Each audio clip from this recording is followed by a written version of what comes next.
भगवान श्री कृष्ण का जन्म मध्य रात्रि में हुआ था, अतः भक्त घर में लड्डू गोपाल का जन्मोत्सव मनाते हैं। उन्हें सुंदर वस्त्र पहनाकर फूल अर्पित करते हैं। जन्माष्टमी की पूजा के दौरान श्री कृष्ण के श्रृंगार का बहुत ही अधिक महत्व है। ऐसा कहते हैं कि इसके बिना श्री कृष्ण की पूजा अधूरी होती है। तो चलिए जानते हैं 8 ऐसी विशेष चीजों और उनके महत्व के बारे में जो भगवान श्री कृष्ण की पूजा के दौरान जरूर शामिल करनी चाहिए। पहला है मोरपंख। हिंदू धर्म ग्रंथों के मुताबिक मोरपंख कृष्ण और राधा के प्रेम की निशानी मानी जाती है। राधा रानी के महल के आसपास बहुत सारे मोर हुआ करते थे। जब श्री कृष्ण राधा जी से मिलने आते तो बांसुरी बजाया करते थे। इस दौरान राधा रानी के साथ साथ मोर भी नृत्य करने लगते थे।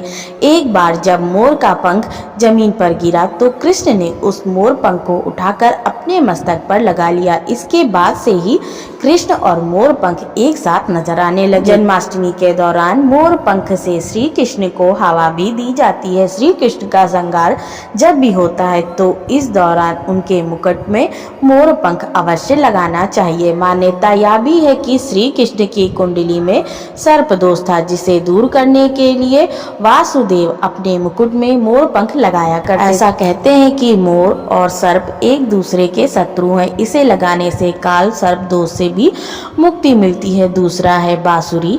बांसुरी भगवान श्री कृष्ण को बांसुरी बजाना बहुत पसंद है। वे अपनी बांसुरी की धुन से किसी को भी मंत्र मुग्ध कर दिया करते थे। इतना ही नहीं, श्री राधा के साथ साथ गोपियां भी उनके बांसुरी की दीवानी थी। श्री कृष्ण की बांसुरी सुनकर जानवर पशु पक्षी भी उनकी तरफ खींचे चले आते थे। बांसुरी को प्रेम का प्रतीक माना जाता है, इसलिए श्री कृष्ण की पूजा के दौरान बांसुरी भी उन्हें अर्पित करना बेहद जरूरी होता है। तीसरा है माखन मिश्री। भगवान कृष्ण को माखन अति प्रिय है। बचपन में वे माखन चोरी करके खाया करते थे, जिसके लिए उन्हें माँ यशोदा से सजा भी मिलती थी।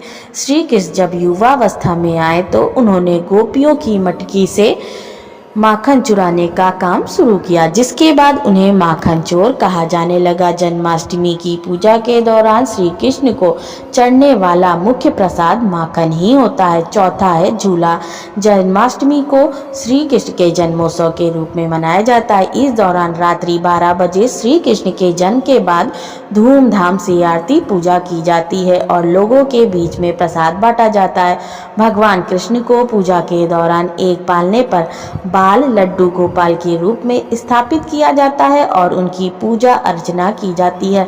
ऐसे में जन्माष्टमी पूजा के दौरान झूला लगाने की भी परंपरा का विशेष महत्व है। जो व्यक्ति जन्माष्टमी के दिन श्री कृष्ण को झूला झुलाता है उसे सुख और समृद्धि की प्राप्ति होती है। पांचवा है नए वस्त्र। भगवान को श्रृंगार करना बेहद पसंद है। वह हर वक्त नए नए पोशाक पहना करते थे। जन्माष्टमी के पूजा में भी भगवान श्री कृष्ण के जन्म के बाद उन्हें पंचामृत नहलाया जाता है और फिर नए वस्त्र धारण कराए जाते हैं। इस दौरान भगवान कृष्ण को चढ़ाए जाने वाले वस्त्र का रंग पीला हो तो और भी अच्छा माना जाता है। छठा है गाय। भगवान कृष्ण को गाय से बेहद लगाव था। गाय उनके आसपास ही उपस्थित रहती थी। वन में वह गाय चराने जाया करते थे। मान्यता है कि भगवान श्री कृष्ण गोलोक में निवास करते हैं। जन्माष्टमी में गाय की पूजा का विशेष महत्व है। श्रीमद् भगवद गीता को हिंदू धर्म में सभी ग्रंथों में श्रेष्ठ माना गया है। इंसान के सारे माया से उबरने में श्रीमद् भगवद गीता बहुत मदद करती है। गीता में श्री कृष्ण की वाणी लिखी गई है का जिक्र है, जिसमें भगवान श्री कृष्ण अर्जुन को महाभारत के समय दिए थे। इसलिए गीता की जन्माष्टमी के दौरान जरूर पूजा करें और भगवान श्री कृष्ण के पास श्रीमद् भगवद गीता रखें। आशा है आपको ये जानकारी पसंद आई होगी। अगर वीडियो पसंद आई हो तो वीडियो को लाइक कर दें और अगर मेरे चैनल पर नए आए हैं तो चैनल